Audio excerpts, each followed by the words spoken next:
പുതിയൊരു വീഡിയോയിലേക്ക് എല്ലാവർക്കും സ്വാഗതം. ഇത് ഞാൻ മുമ്പ് ഉപയോഗിച്ചുകൊണ്ടിരുന്ന HD ഓഡിയോ റഷ് എന്ന 5.1 ഓഡിയോ ഡീകോഡറാണ്. അപ്പോൾ ഇത് കംപ്ലൈൻ്റ് ആയതിനെ തുടർന്ന് പുതുതായി വാങ്ങിയ 5.1 ഡീകോഡറാണിത്. ഇത് G-Star എന്ന കമ്പനിയുടെ ഒരു 5.1 ഡീകോഡറാണ്. അപ്പോൾ ഇത് ഏകദേശം 2 മാസത്തോളമായിട്ട് ഉപയോഗിക്കുന്നു. അപ്പോൾ ഇതിൻ്റെ ഒരു കമ്പാരിസൺ വീഡിയോ ചെയ്യാമെന്ന് വിചാരിച്ചു. അപ്പോൾ അതാണ് നമ്മുടെ ഇന്നത്തെ വീഡിയോ. ആദ്യം നമുക്ക് HD ഓഡിയോ റഷിൻ്റെ ഇൻപുട്ടുകൾ എന്തൊക്കെയാണെന്ന് നോക്കാം. ഇതിൽ 2 ഒപ്റ്റിക്കൽ ഇൻപുട്ട്, ഒരു കൊയാക്സിയൽ ഇൻപുട്ട്, ഒരു ഓക്സ് ഇൻപുട്ട്, ഇത്ര ഇൻപുട്ടുകളാണ് HD ഓഡിയോ റഷിൽ വരുന്നത്. എന്നാൽ ഈ G-Starലേക്ക് വരുമ്പം അതിലൊരു ഒപ്റ്റിക്കലും ഒരു കൊയാക്സിലും ഒരു HDMI ഇൻപുട്ടുമാണ് വരുന്നത്. G-Starൽ ഓക്സ് ഇൻപുട്ടില്ല, അതുപോലെ നമ്മുടെ HD ഓഡിയോ റഷിൽ HDMI ഇൻപുട്ടും ഇല്ല. ഇതാണ് ഇൻപുട്ടുകളിലുള്ള വ്യത്യാസം. രണ്ടിലും ഇൻപുട്ട് സെലക്ഷൻ ബട്ടൺ ഫ്രണ്ടിലായിട്ട് കൊടുത്തിട്ടുണ്ട്. രണ്ടിൻ്റെ ബാക്ക് സൈഡിലായിട്ടാണ് അനലോഗ് ഓഡിയോ ഔട്ട്പുട്ട് വരുന്നത്. രണ്ടിൻ്റെയും ബാക്ക് സൈഡിലായിട്ട് RCA സോക്കറ്റുകൾ കൊടുത്തിട്ടുണ്ട്. അവിടെ നമുക്ക് അനലോഗ് ഓഡിയോ ഔട്ട്പുട്ട് എടുക്കാവുന്നതാണ്. G-Starൽ ഒരു ഓൺ ഓഫ് സ്വിച്ച് കൊടുത്തിട്ടുണ്ട്. അതിന് തൊട്ട് താഴെയായിട്ടൊരു DC ഇൻപുട്ട് സോക്കറ്റ് കൊടുത്തിട്ടുണ്ട്. G-Star 12 വോൾട്ടിൽ വർക്ക് ചെയ്യുന്ന ഒരു ഡിവൈസാണ്. HD audio rush 5 വോൾട്ടിലും. G-Starനോടൊപ്പം ഒരു 12 വോൾട്ട് 2 ആമ്പർ അഡാപ്റ്റർ അവർ നൽകിയിട്ടുണ്ട്. അതുപോലെ അത്യാവശ്യം നല്ല ക്വാളിറ്റി ഉള്ളൊരു ക്യാബിനിൽ, വലിപ്പമുള്ളൊരു ക്യാബിനിലാണ് ഇത് സെറ്റ് ചെയ്തിട്ടുള്ളത്.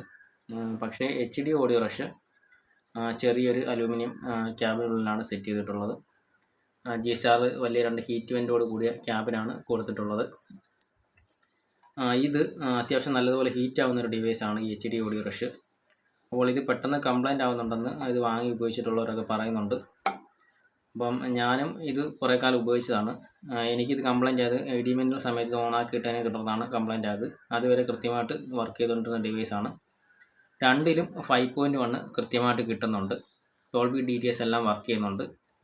ഇത് ഏകദേശം 2 മാസത്തോളം കണ്ടിന്യൂസ് ഉപയോഗിച്ചതിനെ തുടർന്ന് എനിക്ക് ഫീൽ ചെയ്യുന്നു ഇതിനെ അപേക്ഷിച്ച് കുറച്ചുകൂടെ ക്വാളിറ്റി അതിനുണ്ടെന്ന്. കാരണം ഇതിനകത്ത് ഓവർ ഹീറ്റ് ആവുന്ന പ്രശ്നങ്ങളോ കാര്യങ്ങളോ ഒന്നുമില്ല. അത് മാത്രമല്ല ഈ HD ഓഡിയോ റഷിനെ അപേക്ഷിച്ച് കുറച്ചുകൂടെ നല്ല ഗെയിനുള്ള ഒരു ക്ലാരിറ്റി ഉള്ളൊരു സൗണ്ട് ഇതിൽ നിന്ന് കിട്ടുന്നുണ്ട്. അതായത് അത്യാവശ്യം നല്ല ക്ലാരിറ്റിയുള്ള ശബ്ദമുള്ളൊരു ഓഡിയോ ഔട്ട്പുട്ട് ഇതിൽ നിന്ന് കിട്ടുന്നുണ്ട്. ഇതിന് അത്രത്തോളം ഗെയിനുള്ളൊരു ഔട്ട്പുട്ട് ലഭിക്കുന്നില്ല.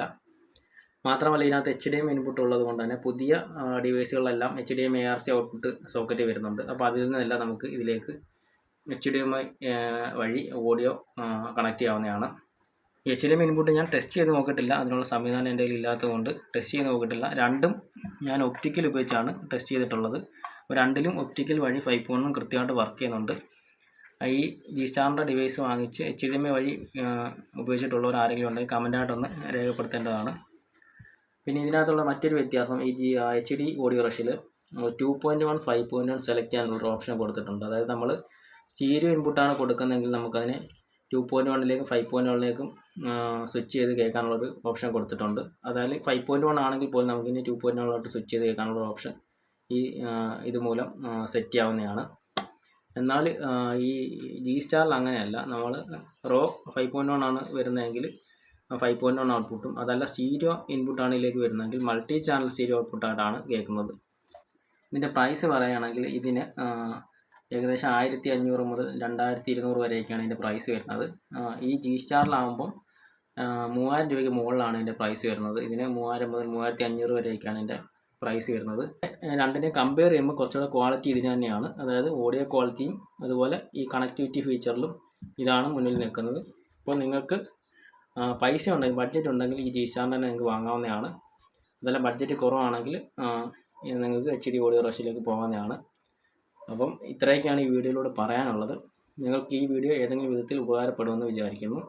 അപ്പോൾ വീഡിയോ ഇഷ്ടപ്പെടുകയാണെങ്കിൽ നിങ്ങൾ ചാനൽ ഒന്ന് സബ്സ്ക്രൈബ് ചെയ്ത് സപ്പോർട്ട് ചെയ്യുക, ബെൽ ഐക്കൺ എനേബിൾ ചെയ്യുക, ഷെയർ ചെയ്ത് നിങ്ങളുടെ സുഹൃത്തുക്കളിലേക്ക് എത്തിക്കുക. മറ്റൊരു വീഡിയോ ആയിട്ട് നമുക്ക് വീണ്ടും കാണാം.